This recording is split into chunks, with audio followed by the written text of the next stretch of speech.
সিলেটের গ্যাস সিলেটে ব্যবহার করতে হবে, পাশাপাশিতে ব্যবহার করতে হবে না। তো তার মানে কি সিলেটের মানুষ সিলেটের গ্যাস পাবে না? সিলেট হচ্ছে একটা ন্যাচারাল রিসোর্সের পাওয়ার হাউস, একটি বিশাল স্টেক সিলেটের, কিন্তু সেই সিলেটেই গ্যাসের সংকট, সেই সিলেটেই লোডশেডিং হচ্ছে। গ্যাস সাপ্লাইয়ের অভাবে অনেক মিল ফ্যাক্টরি বন্ধ হয়ে যাচ্ছে। আপনি নিজেও যেহেতু ইন্ডাস্ট্রির সাথে ইনভলভ, আপনি নিশ্চিতভাবে এর গুরুত্ব অনুধাবন করবেন। এবং সিলেটবাসী অনেক সময় প্রশ্ন করে যে আমাদের রিসোর্সেস, আমাদের দাবি মেটানোর পর, আমাদের যে ডিমান্ড আছে সেই ডিমান্ড মেটানোর পর সারা বাংলাদেশে সাপ্লাই হোক। এটি বাস্তব কিনা? ন্যাচারাল যে রিসোর্সের কথা আমরা জানি, সিলেট হচ্ছে ন্যাচারাল রিসোর্সের খনি, এবং লোডশেডিং, আমি বর্তমান বাংলাদেশের কথার প্রেক্ষিতেও যদি ধরি, লোডশেডিং এখন কিংবা মিল ফ্যাক্টরিতে যে গ্যাস সাপ্লাইয়ের অভাবে অনেক মিল ফ্যাক্টরি বন্ধ হয়ে যাচ্ছে। আপনি নিজেও যেহেতু ইন্ডাস্ট্রির সাথে ইনভলভ, আপনি নিশ্চিতভাবে এর গুরুত্ব অনুধাবন করবেন। একটি প্রশ্ন সবসময় আসে যে সিলেটের গ্যাস, সিলেট থেকে ন্যাচারাল রিসোর্সেস প্রডিউস হচ্ছে বাংলাদেশে, সারা বাংলাদেশের একটি বিশাল সেক্টর হচ্ছে সিলেটে, এবং সিলেট হচ্ছে একটা ন্যাচারাল রিসোর্সের পাওয়ার হাউস, একটি বিশাল স্টেক সিলেটের, কিন্তু সেই সিলেটেই গ্যাসের সংকট, সেই সিলেটেই লোডশেডিং হচ্ছে। এবং সিলেটবাসী অনেক সময় প্রশ্ন করে যে আমাদের রিসোর্সেস, আমাদের দাবি মেটানোর পর, আমাদের যে ডিমান্ড আছে সেই ডিমান্ড মেটানোর পর সারা বাংলাদেশে সাপ্লাই হোক। এটি বাস্তব কিনা? আমি আপনাকে এক্সপ্লেন করি জিনিসটা। হ্যাঁ, মানে আমি আমার দৃষ্টিভঙ্গিটা বলি। এটাকে দেখতে হবে ন্যাশনাল পার্সপেক্টিভে। হ্যাঁ, এটা মানে লোকালাইজড। আপনার ভিন্টেজ পয়েন্ট হয় যে আমি শুধু একটা শহরের বা একটা সংকীর্ণ এলাকার উপর ভিত্তি করে, এটা না। গ্যাস তো জাতীয় সম্পদ। এখন দেখতে হবে এই প্রাকৃতিক সম্পদ বা জাতীয় সম্পদটার বেস্ট রিটার্নটা আপনি হারনেস করবেন কি দিয়ে। আপনি কি এই গ্যাস বাসাবাড়িতে দিবেন, শিল্পে দিবেন, অথবা আমাদের আরেকটা আছে বিদ্যুৎ উৎপাদনের জন্য দিবেন। বাংলাদেশের আরেকটা প্রায়োরিটি সেক্টর আছে, সেটা হচ্ছে সার উৎপাদনের জন্য দিবেন। এখন কোন জায়গায় দিলে বেস্ট রিটার্নটা আপনি পাবেন, সেটার উপরে আপনার প্রায়োরিটি সেট হবে। তো মানে আপনি মেথডিক্যালি গেলে সব থেকে ভালো রিটার্নটা হয় অ্যাকচুয়ালি আপনি যদি বিদ্যুতের জন্য খরচ করেন, মানে বিদ্যুতের জ্বালানি হিসাবে খরচ করেন, তাহলে এটার এফিশিয়েন্ট ইউটিলাইজেশন হয়।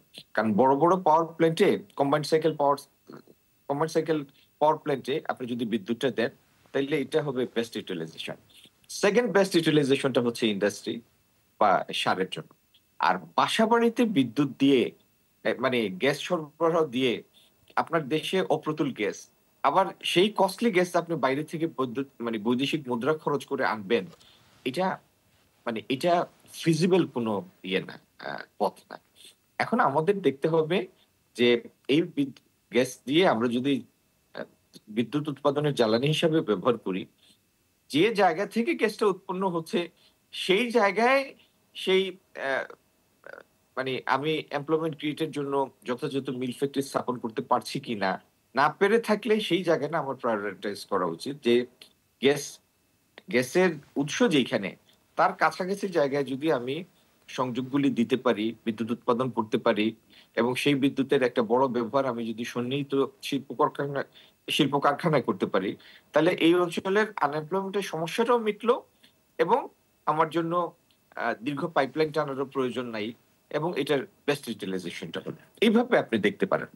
কিন্তু সিলেটের গ্যাস সিলেটে ব্যবহার করতে হবে, পাশাপাশিতে ব্যবহার করতে হবে না। সিলেটের গ্যাস ব্যবহার করার জন্য আপনি প্রায়োরিটি দিতে পারেন ইন্ডাস্ট্রিতে ব্যবহার করার জন্য বিদ্যুতের জ্বালানি হিসেবে ব্যবহার। তো তার মানে কি সিলেটের মানুষ সিলেটের গ্যাস পাবে না? সারা বাংলাদেশ পাবে কিন্তু সিলেট পাবে না, সংকট থেকে যাবে সিলেটে? না না না না না, কথা সেটা না, না না সেটা না। গ্যাস তো পাবেই। পাইপলাইনের গ্যাস পাবে কিনা, আপনি দেশের উৎস থেকে যে গ্যাসটা উত্তোলন করেন সেটা পাইপলাইনের মাধ্যমে আপনি বিভিন্ন গন্তব্যে পৌঁছান। বাসা বাড়িতে এখন বাংলাদেশের কোথাও আর গ্যাস সংযোগ দেয়া হয় না, পাইপলাইনের গ্যাস সংযোগ দেয়া হয় না। কি দেয়া হয়? বাসাবাড়ি ইউজ করে যেগুলি আগের সংযোগ সেগুলি আছে। বাসাবাড়ি যেটা করে সেটা হলো সিলিন্ডার দিয়ে, যেগুলি বাইরে থেকে এলপিজি আমদানি হয়ে আসে, জি, সেগুলি করে এনে বাসাবাড়িতে চুলা জ্বালায়, সাপ্লাই দেওয়া হয়। তো আমাদের যেহেতু গ্যাস সাপ্লাই দেওয়া হয়। গ্যাস আমাদের এখন যে পরিমাণ গ্যাসের প্রয়োজন বিদ্যুৎ উৎপাদনের জন্য প্রায় ৪,৩০,০০,০০০ ঘনফুট গ্যাস দরকার দৈনিক চাহিদার জন্য। সেখানে আমাদের উৎপাদন দেশীয় উৎস থেকে আমাদের উৎপাদন নেমে এসছে ২,৪০,৫০,০০,০০০ সিএফটির মধ্যে। তার আর একটা অংশ আমরা বাইরে থেকে এলএনজি হিসেবে আনি, তরলীকৃত গ্যাস হিসাবে আনি। সে সে তারপরেও আমরা ৪ কোটি ঘনফুটে এখন আর পৌঁছাতে পারি না। তো আমরা যদি আমাদের এই মানে আমাদের এই কমতির মধ্যে আমাদের দেশীয় উৎস থেকে উত্তোলিত গ্যাস এটা যদি বাসাবাড়িতে খরচ করে ফেলি, তাহলে আমাদের এই ঘাটতিটা পূরণ করতে হবে এই কস্ট বাইরে থেকে এনে। এটা ফিজিবল না।